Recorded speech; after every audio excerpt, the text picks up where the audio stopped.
Hey everyone, welcome back to my channel. Today I wanted to talk about the new movie, Sinners. If you end up enjoying this video, please consider liking and subscribing. That way maybe one day I too can dance with Hailee Steinfeld. It will never happen, but I can still put it out there. Sinners is directed by Ryan Coogler, whose most notable films are Black Panther 1 and 2 and the movie Creed. This movie has been getting a ton of good reviews, so I was very excited to see it. I cannot say that my review will be of the same tone, but I will offer my objective thoughts. The synopsis is as follows. Trying to leave their troubled lives behind, twin brothers return to their Mississippi hometown to start again, only to discover that an even greater evil is waiting to welcome them back. Instead of talking about the 6 things that make a movie great, I'm just going to share my spoiler-free thoughts on the film. This movie opens with some very interesting lore that the movie is very, very loosely based around. In a nutshell, there's people that exist in the world who are very talented musicians, and they can attract all sorts of good people and fun people, but also all sorts of evil people and bad spirits. One of these people with this unique talent is Preacher Boy,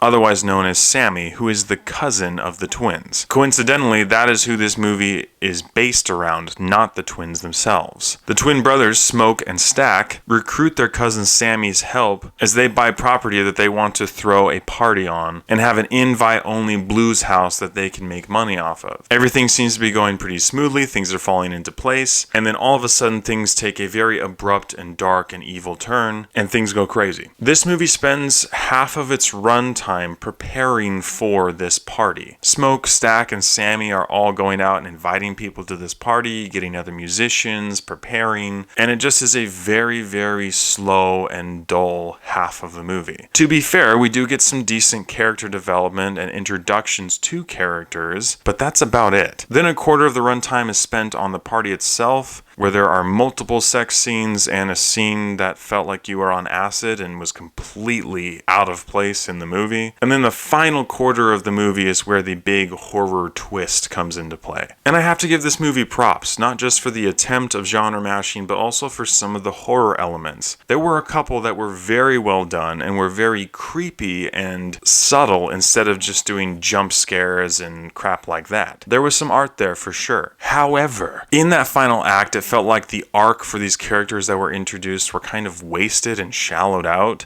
and so many of the characters themselves made really stupid and out of character decisions that made the ending feel extremely B-rated. And it was incredibly disappointing and anticlimactic. Like, there came a moment in that final act that when it happened, I was like, that is one of the stupidest things that this movie could have done. So despite having those interesting horror elements, it decided to go B-rated instead, and it made it very conflicting. Now, don't get me wrong, a lot of the acting in this movie is really good, even though most of the film is a slow drama compared to the intense, nail-biting thriller horror that the trailers presented this movie as. But the extremely slow burn that this movie was did not have a good payoff at the end. In fact, it had 3 different chances because the movie had 3 different endings. It legit felt like this movie had 2 alternate endings and that the director couldn't decide which one to put in the movie, so he decided to throw in all 3. The first seemed the most natural for the film. The second felt completely out of place for this movie and just was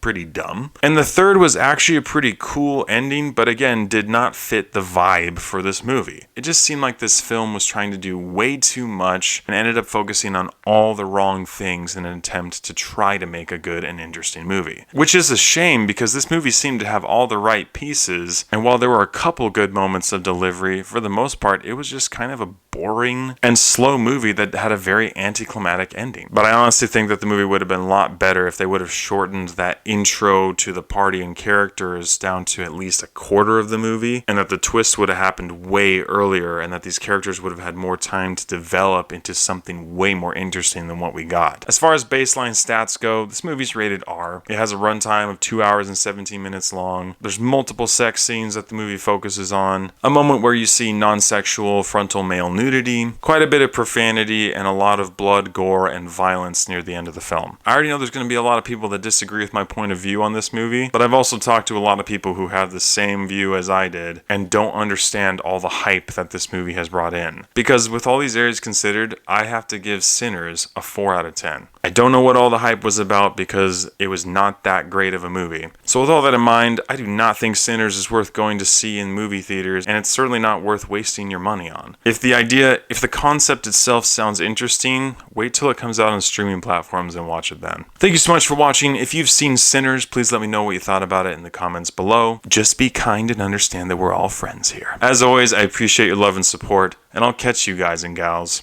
in the next one.